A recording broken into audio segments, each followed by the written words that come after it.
Good morning, ladies and gentlemen, and thank you for giving me the time to, I suppose, give my experiences on how to build a successful sales and marketing organization in the context of a SaaS environment, cloud environment, call it whichever you want. A little bit of my own background.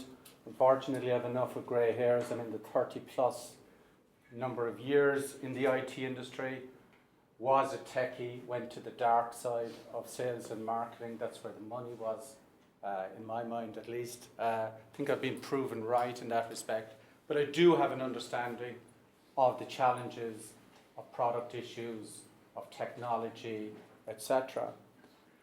But I've been involved in SaaS since its inception, long before it was called SaaS, on-demand computing, ASP, call it whatever you want. And a lot of people unfortunately look at SaaS as a technological delivery model. And that is true. It's one of those shifts in the industry. But why it's so radical is that it's disruptive to the software industry itself and has created a business model shift from that perpetual license model that some of you may remember from the Oracles, the SAPs, etc. of this world, into this concept of a service and delivering a service. And what it fundamentally has done is change the relationship between the buyer and the seller. And instead of selling the product and the vendor heading to the hills, you're on your own, you're very much in the environment of this is a service you're selling. And if the first message I want to get across to you is you have to have your whole organization, from product right through sales and marketing, support, customer success, depending on the structure you have in place, fully understanding that. And a very, very simple implication of selling a service versus a product for any sales organization. And when I say sales, I want to interchange it, sales and marketing, is you cannot oversell. You will be found out very, very quickly. And when you're found out, the nasty attrition happens. And when the nasty attrition happens, the whole basis for a recurring revenue model falls asunder. So you have to start with that mentality. It has implications for recruitment, for training, and execution right throughout your organization. So I just want to cover a couple of topics. Just give a little bit of landscape. In other words, what's the context that I'm talking about? And see, does it resonate with where each of you are at with your companies? Everything I'm going to say here today is not intellectually difficult. A lot of it is common sense. The hard piece is in the execution, not in the understanding of what's involved. So there's no magic, there's no formula that you're going to see here that you say, wow, had I only known that, it would have saved me. That's not where the trick is. The trick of Salesforce.com in particular is that we developed a method by which you could sell something at $50 per user per month in an enterprise solution-centric environment, which is what B2B is all about, and make money and scale. That's the trick. And that's that shift in the business model that people need to understand. So we'll look at the landscape. Then I'm going to talk a little bit about process, structure, sales and marketing alignment, which is critical, the relentless grind of pipeline management. And it's good to see we have people here from the one-page CRM world who know and live that environment. Inspect what you expect. Use data. I'm sure many of you are writing solutions which are targeted for your end customers about exploiting the possibility of understanding via the accumulation of massive amounts of data value for a business. Well, when you're running your business, don't fall foul of not practicing what you preach. Okay, you have to measure, you have to understand, and more importantly, you have to act on what you see. Because often what you see is not a pretty picture, no matter how good your processes are, etc. And of course, we're building a sales and marketing organization, so people have a little role to play in it. So, I'm going to assume we have a reasonable product. And the reason I say that that's important is do not have a sales organization where they're continuously coming back and saying, we would have only won that deal if we had. Okay? In the service world in particular, you have to sell what you have. Okay? And if you look at the difference between Salesforce today, which has moved into the platform business and lots of other things about it, and the breadth of its CRM, whether you think it's good, bad, or indifferent doesn't really matter. In 2000, we started out with 5 tabs. They were pretty restrictive in their functionality. And rather than CRM, it was really a bit of, advanced contact management with some pipeline management. But we sold what we had. So I think it's very, very important that you have a solution, and not necessarily the best one. The software industry is littered with plenty of examples of the best product not making it. And the reason the best product doesn't make it is that the sales and marketing organization don't execute. Okay? We're competing, so there's lots of active, competitors, etc. And there is pricing pressure, no matter what the value-based selling people will do. When you go to execute the deal, you will find yourself under pressure, and that has implications for quota management. That has implications for the success of your sales organization. Understand that in advance. But we are ambitious. Now, I picked a figure, and I mentioned to Brian in advance, of we want to build a $50 million business. I could have put $1 billion up. It doesn't matter. Relative to most startups, that's a very, very big number. And it's a very big number in recurring revenue terms. But what I want everybody to understand here as well, the beauty of SaaS for Irish companies is we can go and compete internationally because we've disintermediated the distribution model because of the technology.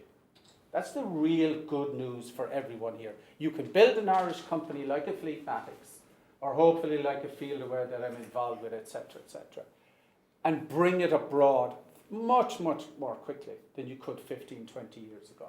The bad news is they can do the same. And the bad news is they're out there thinking at this level of ambition. So you need to have that in your mind as we go along. The flip side of that, of course, is you have to do it in the confines of your funding. Whether that's your cost to customer acquisition or your CAC model, that you're willing either to be able to invest yourself through your own funding, through contract management, or through the investment or your investors' communities.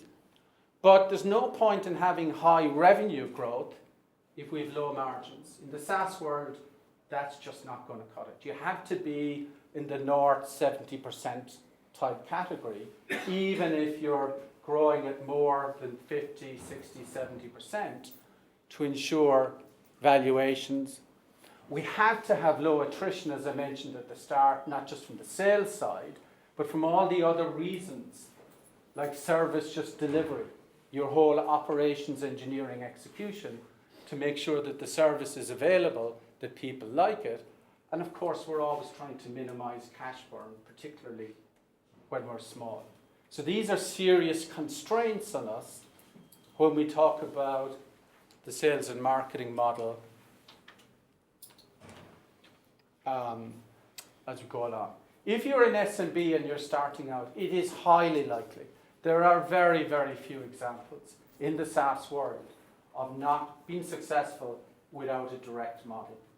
Now, maybe if you're in some very commoditized space, or you're in an infrastructural layer of software, it might be possible. But if you're in B2B solution-centric, it is highly likely that you're going to have to do it yourself for a very long time. Okay? Finding good people will always be a challenge, particularly in sales and marketing. You're open to using some sorts of technologies, CRM to support your sales organization, which I'll talk about in more detail. marketing automation, etc. And last but not least, there are no silver bullets. This is tough work. This is where I acquired that the salt and pepper look has become salt, unfortunately. So, let's look at a couple of ideas. So, I have a blank sheet of paper, I have a startup, and I want to build a sales and marketing organization. I have a good product, I have a great value proposition, I've spotted a gap in the market, etc., etc. Okay? As I mentioned, we want to start, as you mean to continue, both with a SaaS culture. And if you do not do this, the rest fails. If you have salespeople running around like Wild West cowboys, they will do damage to you, particularly in a SaaS and service world, more so than in the product world. So we want focus, and we need to understand from its inception as a company, the lead right through prospect and all the in-betweens to the end customer. We do not want to start with marketing's view of the world and sales view of the world. And it is quite startling the number of companies I go to meet, and you bring the salesperson in to the room and you say, what's an opportunity? And they tell you, and then you bring the marketing people in and you ask them, and you get very, very different views. And this can be true in large companies, but worse, and in the world we're talking about, it can be true in small companies. Understand whatever it is in the context of your business. Doesn't mean you take Salesforce's definition or Marketer's definition. It has to be in the context. Because what an opportunity is, whether you use a BANT methodology or a CHAMP kind of methodology, is what's going to work for you, but it has to be right through. As early as possible, define segments and specializations. Who's going to manage inbound leads? Who's going to manage outbound leads? And they are different skills. And one thing I can honestly tell you is every single time in Salesforce, and subsequently in the past number of years in Marketer, that we force the organization, and I'm not talking about hundreds of people, I'm talking about an organization with 10 people in sales and marketing, that we created specialization, we created scale. Because the worst thing you can do in a small company is have a few salespeople and allow them, and have marketing, do demand gen, you have a brilliant website, you have great blogs, you have all that good stuff going on, you have leads coming in, and you allow the salespeople on their own to manage them. I absolutely guarantee you they will find the shortest way to their quota, and they will disregard a lot of the good leads you've spent valuable resources building. So specialization is very important. Understanding your segment market, which is very obvious. Are you selling to SMB or are you selling to enterprise? Very, very different requirements for a sales organization at the skill level of the individuals you're talking about. You know, if it's enterprise and you're in the enterprise space, you've automatically got much longer sales cycles. You tend to be, unfortunately, relatively speaking, like go shoot the elephant kind of hunter. Whereas in an SMB, it's more transactional. It may still be sophisticated selling, but it's more transactional. Some organizations will have hybrids of those. So it has big implications for our recruitment, our onboarding. Start to have pre-sales people, if appropriate. You know, what's the real difference of solution selling? We want people who can understand the prospect's business process, interpret it, and map it on to our solution and highlight the benefits of our solution. No rocket science in that. But irrespective of whether I'm in a CRM world, whether I'm in project management world, or project world, or marketing automation, things can get very complicated very quickly. You need people with those skills to interpret, etc. Most importantly, and this is where we start to kind of get the relationship between the selfish interests of individual salespeople and the business needs. You need to deconstruct your quota. In other words, you take your bookings plan. where is it going to come from? And I don't mean at the geographical sense. I mean, how many new deals are we going to have to win? Are we in a land and expand type business? That has huge implications for your marketing. Okay? Because if I have a good land and expand, I can hopefully diminish the number of new logos I need in the early stages. However, if it's all, I'm going to get as much value from a logo as possible or extract the totality of it, then I have significant implications for the volume and the velocity side I need. So I need to understand that. I need to understand the relationship of the quota to the on-target earnings of my sales organization. That's that CAC model starting to weigh down on me. And I have to have that realistic, or else my cost of acquisition just from a sales perspective alone may be way too high. If you want to rule of thumb, you're looking at somewhere north of 5 times the OTE, okay, as an annualized ACV bookings measure that will work well. And obviously, capacity models. As I mentioned earlier, you're going to have to do this direct. There are very, very few examples. On the mature side, maybe SuccessFactors, NetSuite to a level are doing okay, I would use the word, on the reseller model. Salesforce have failed miserably to try it. Marketing automation is slightly different. You get this idea of a managed service or an embedded service within an agency. You'll start to see in some of the accounting suites coming out where you get accountants with a piece of an embedded SaaS solution as part of their service offering. The problem is they won't go near you with a barge pole until you prove you can do it. And one of the big challenges in the reseller model is if you have trouble making money at 100% of the revenue, how are they going to make money at 40% or whatever percentage you give them? Okay? And if you need all of the 100% to hire the best sales team possible to compete with the guys looking at the $50 million revenue, how are they going to have as good a sales team as you at 40 points or whatever the points is? And they're the realities of the challenge that the SaaS model and that disintermediation has created. Doesn't mean you shouldn't explore it. There's lots of good things you can do with partners like referral models and co-selling models that will certainly help you. But if you give the whole distribution side of the equation out to somebody in a territory, don't be projecting a lot in the near future.